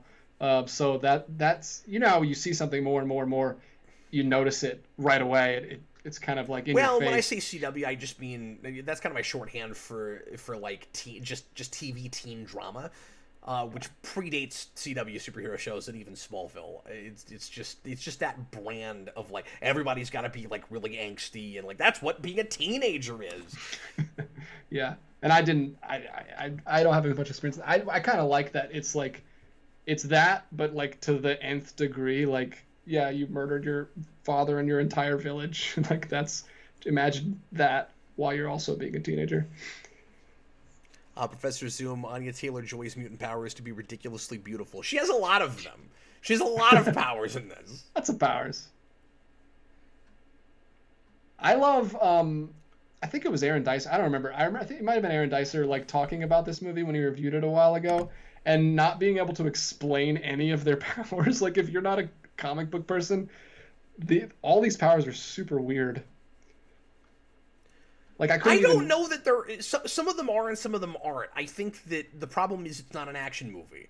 So, like, they don't get showcased as much as they would if it was an X-Men film, right? So, like, Cannonball's power is maybe weirder than Sunspot. Sunspot's is pretty straightforward. I mean, yeah, Sunspot's just a fire guy. It's not that different from Human Torch, except I don't think he flies around in this. Or does he? But I mean, think so. Sets ablaze. He does the flame on thing. Yeah, Sunspot's pretty straightforward, and Maisie's pretty straightforward. Is confusing because she has a bunch of different powers for a lot of different reasons that the movie doesn't go into, like we talked about. I think Moonstones is pretty obvious because at the end we tell you what it is.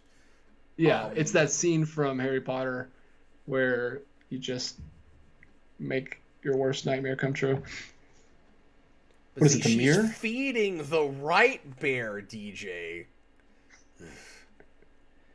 Mr. Roboto 2 on Super Chat. So a New Mutants 2 then, Cap and DJ? I mean, that'll never happen. But if they... Is he saying terrible. Cap and DJ are going to be in New Mutants 2? I don't know what he's saying. I don't know. Mr. Roboto, I really appreciate his Super Chats, but he very often doesn't give me a lot of context for what he's talking about, so I have to decipher. He's the Riddler is the thing. Yeah. No, there's not going to be New Mutants 2 for sure, and if you're asking if we would want a New Mutants 2, not at this point. I think you could have salvaged this if it didn't get transferred, but it was transferred over to Marvel before this even came out, so there's no hope. It's funny because I said that this seems like a kind of lame TV pilot, but I also think that New Mutants, like a lot of X-Men things, would work better as a TV show. Yeah. Than as a movie series. Oh, this would have been a great miniseries if they really, because that's what you need to go into these characters for. Like, give them each an episode. Just do like an 8 episode or a 6 episode even. Queen's Gambit's only 8 episodes. That's why I knocked it out, actually, because I can't start TV shows because there's so much of a commitment. But that was only 8 episodes. Yeah. So I was like, oh, let's knock this out, and it was great. Super Billy, $2 super chat. I keep wanting to call her Moonshine. Danny Moonshine.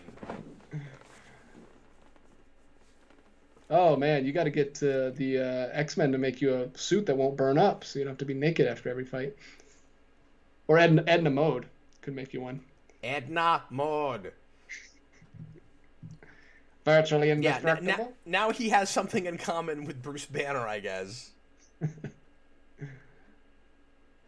Or Chris Evans, Human Torch. Oh, that too. Yeah, yeah. Both of them had that. That's you remember Avengers when he fell through the ceiling. That was gross. He just picked up the manipulator lady's foot. Oh my god, I didn't even notice that. That is gross. Picks up her shoe and like this red oozy gooey stuff comes out. Wait a minute. So we said earlier we weren't sure how the portals work, and it was like she just makes a portal and just stays there forever, but it's still apparently connected to her like life force or something, because she dies and then all the force fields go down. Yeah. How does that work? Well, and they said that earlier. They said someone said, let's get out of here, and he said, we can't, what about the force fields? And she said, let's take him out at the source, and then they went hunting for her to go kill her. Okay, but they didn't know if it would work.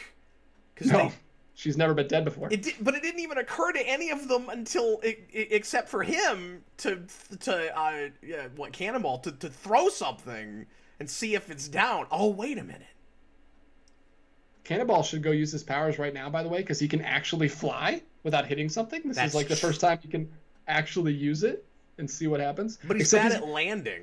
I know, he has like the worst power, right? Like, it's useless. If it hits anything, he's dead. Like, he has no super strength or anything. He's just a normal dude. I don't remember if the movie says it, but yeah, in the comics, it's because it's funny. This actually comes up in the three issues I've read of New Mutants. If he is using his power, he is invulnerable.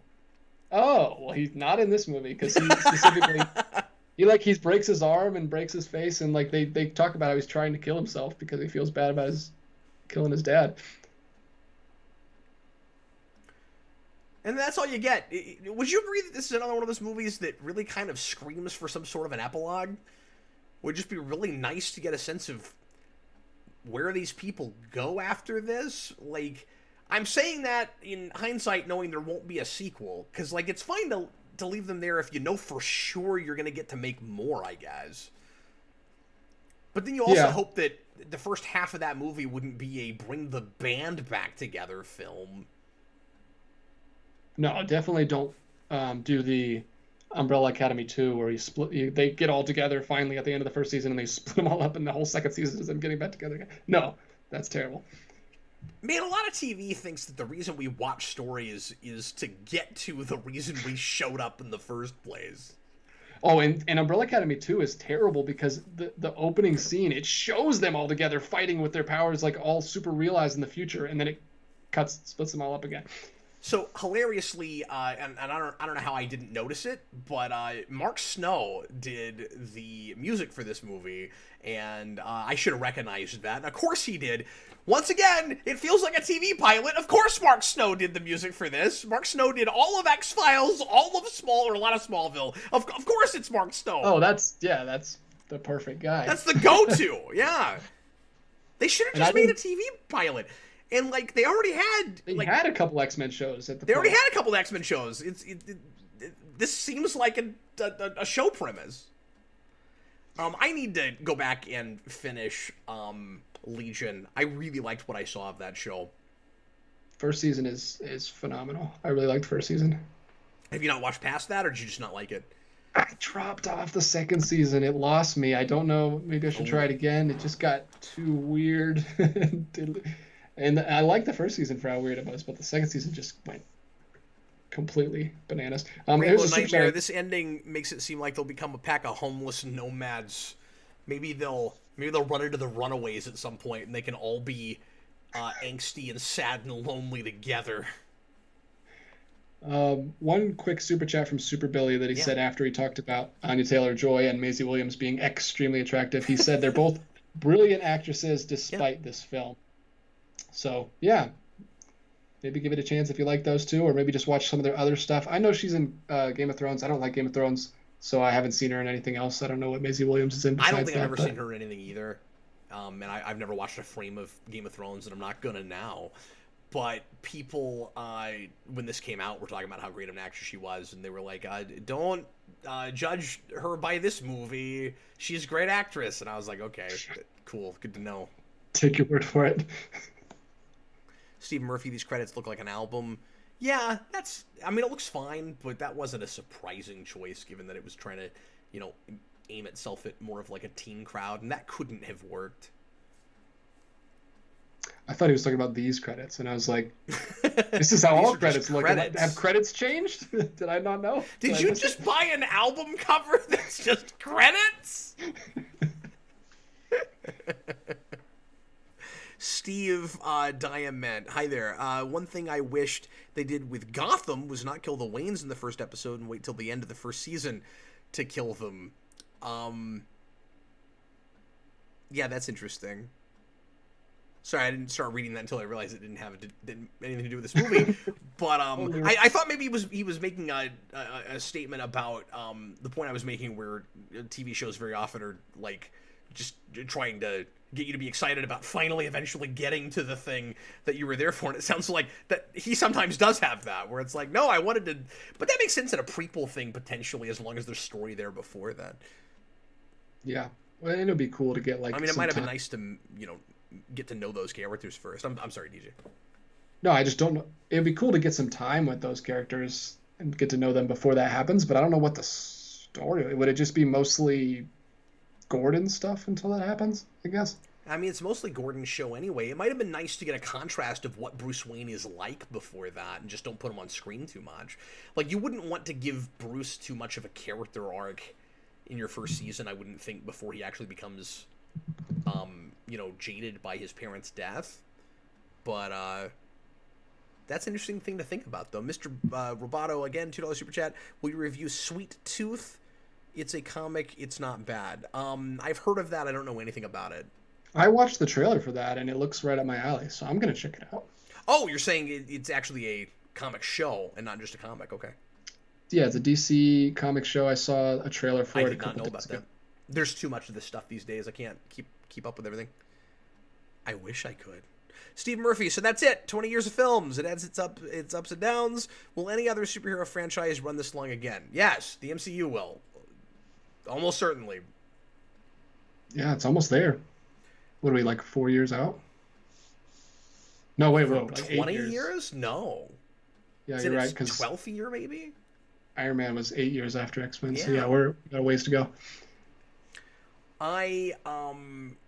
It's funny because when I did the rewind for Days of Future Past, I guess like 5 years ago, I talked about how at that point it was the longest running franchise that had not been full on rebooted, and nobody talked about it that way. And like, we think about it now because our heads are so much in the shared universe thing, and even back then we were that way to some degree, but like, we were I don't know, the X-Men movies were so fragmented, and with Deadpool and Logan, et cetera, Origins being pretty much retconned everywhere, like, I think it was kind of hard to forget that technically was a 20-year-long continuity. And now that Marvel's gotten the rights to it back and it's over, now people are actually thinking about that. But even back when Days of Future Past came out, I don't think anybody was talking about it quite that way. Yeah, well, and when Days of Future Past came out, we didn't know if it was gonna just go its own way and have anything to do with that earlier. I mean, after we saw the movie, of course, we knew it was still in the same continuity, but it could have completely started over there.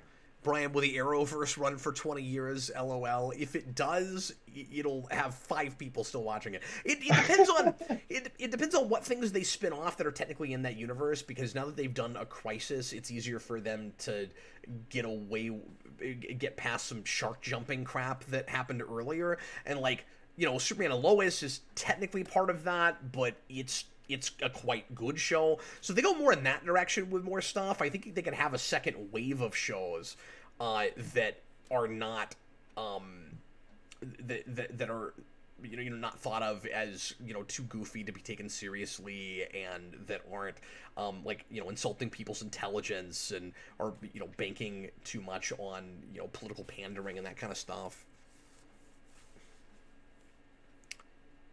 But anyway, well, DJ, it's sad to be at the end of this.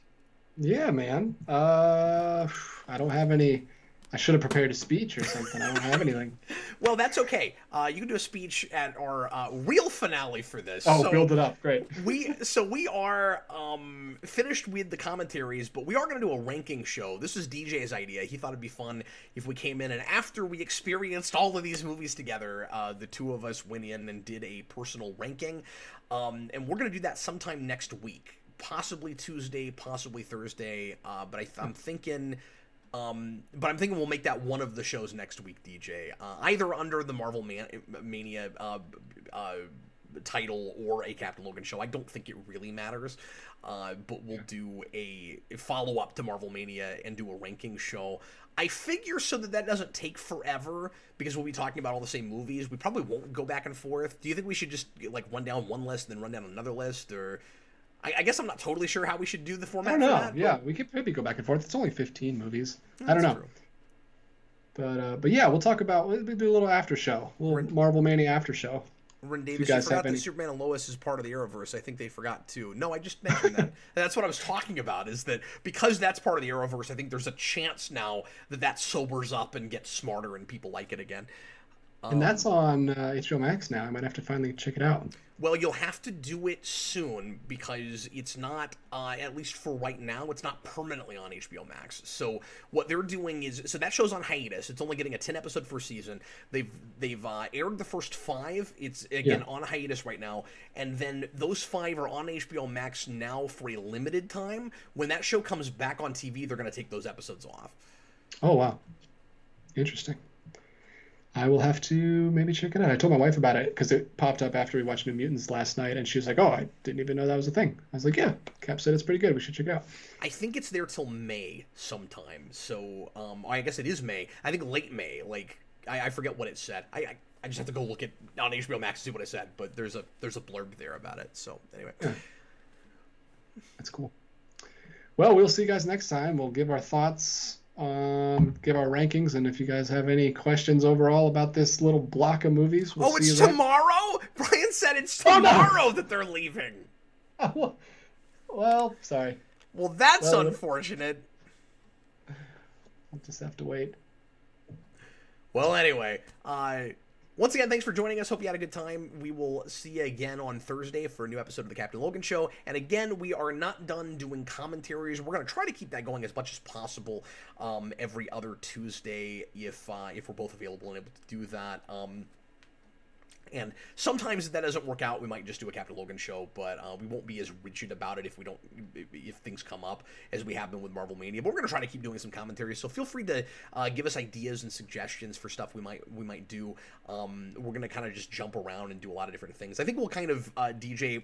We might do some mystery commentaries because that's always fun. Yeah. But I think what we'll probably do is each of us will just jump back and forth and pick things so that we can watch stuff in each other's wheelhouse. That might be fun. We'll do kind of a, he made me watch of sorts with commentaries, and we'll just leave it up to the other person to decide whether they're actually going to prepare for them or not. But I'm glad that you made me prepare for these, because with the original Marvel Mania, we just watched them, and I think these commentaries have been a little bit better because I had them fresh in my mind, so I'm glad we did. I say you made me. You kept doing it, so I was like, whatever, I guess I'll also watch them, so I did. I just did it because I had only seen almost all of these only once, so I would have been useless if I had if I had done the first Marvel Mania with you, I wouldn't have had to rewatch them because I've seen those. I used to watch movies a ton over and over when I was a kid, so I've seen a lot of the earlier Marvel movies a bunch, but these later ones, I would have been lost. you hit a certain age and you quit doing that, or at least that's been my experience. I mean, a lot of Same. that's my lifestyle. I can't. I don't have time to do it anymore. There's just too much to watch, too much to do. That's not sitting on my butt watching TV. And kids obviously obliterates that. Once you have kids, there's no chance. Very often TV is just having a thing on in the background. Did you watch that? I mean, it was on. I came in the room a couple times. I heard some of it. I couldn't tell you what happened. It's like, Cap, your review makes no sense. Why didn't you pay attention? Well, I mean, I tried, but it was, Anyway. Well, folks, thanks a lot. Oh, Brian says he was wrong. They're leaving May 17th. I thought it was later in the month. Okay, so you have a couple weeks. Brian. You have a couple weeks. Come on, Brian. Get out of here, Brian. That's the same guy that liked my letterbox page. So it's been a roller coaster with Brian this evening. Really has, yeah. He's really, you know what though, we got to keep Brian around because he's kept my Power Ranger shows going because I'm a huge Ranger base, so Yeah, I can't make fun of Brian too much. I wonder if he's a newer subscriber. I wonder if I don't know. It's interesting. Yeah, he could tell us. Did you come from Brian? Tell us if you just started watching us and you've been showing up to live shows, or if you've been here forever and you just now started deciding to comment. Just Power Rangers shows and New Mutants made him finally start talking to us for some reason. Yeah, we'll never have that, right? The person that 4 or 5 years from now is like, I've been watching you guys for 5 years. I started with New Mutants. I mean, that would be cool in a couple of years to get Marvel Mania Phase 2. Oh, I'm sorry, Brian. You know what? He told me that. He used to be Stussy. He's been with us for okay. Well, I know Stussy. Yeah. Don't do that, man. You gotta give us a warning. I like how Doolittle, every time Doolittle pops in now, he's like, by the way, it's Doolittle. Like every time he leaves a comment. Hi, Josh. Yeah, I'm Doolittle. Okay. No, I will remember that you're Stussy now. You don't have to keep telling me. That's great. Sorry, Brian. Anyway, we'll see you again next time, folks. Thanks for watching. And this concludes this phase of Marvel Mania, at least the commentaries. Hope you enjoyed it. Come back and hang out with us as we rank the shows next week. Yeah, I know. Sad single tear. I was Cam Logan, and that was DJ Martinez. We'll see you again soon, folks.